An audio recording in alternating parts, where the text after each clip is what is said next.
Elon Musk మరో ఎదురు దెబ్బ తగిలింది.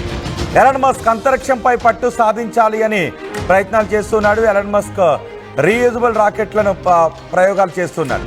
స్టార్షిప్ ప్రయోగం మరోసారి విఫలమైంది. గతంలో ఇలాంటివి 2 ప్రయోగాలు చేశారు. 2 ప్రయోగాలు కూడా విఫలమయ్యాయి.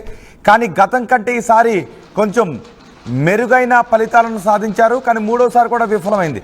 నిజానికి అంతరిక్షంలోకి వెళ్ళిన తర్వాత ఆ స్టార్షిప్ డోర్స్ తెరుచుకోకపోవడంతో అది ఫెయిల్ అయిందని తెలుస్తుంది. అంతరిక్షంలోకి వెళ్ళిన తర్వాత ఆ స్టార్షిప్ పేలిపోవడంతో హిందూ మహాసముద్రంలో పడిపోయింది అని స్పేస్ ఎక్స్ వర్గాలు చెబుతూ ఉన్నాయి.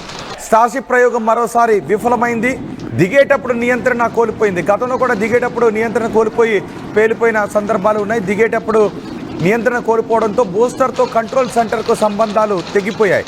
దీంతో ఈ స్టార్షిప్ పేలిపోయినట్టుగా తెలుస్తోంది. మంగళవారం ఈ రాకెట్ని ప్రయోగించారు. స్టార్షిప్ నింగిలోకి దూసుకెళ్ళింది. అంతా సవ్యంగా జరుగుతోంది అనుకున్న సమయంలో నింగిలోకి వెళ్ళిన తరువాత స్టార్షిప్ డోర్స్ తెరుచుకోలేదు. దీంతో ఆ స్టార్షిప్ పేలిపోయి సముద్రంలో పడిపోయింది. ఆ సమయంలో బూస్టర్ ముక్కలైపోయినట్టుగా తెలుస్తోంది. ఇంధనం లీక్ కావడం వల్లే రాకెట్ అదుపు తప్పిందని భావిస్తూ ఉన్నారు.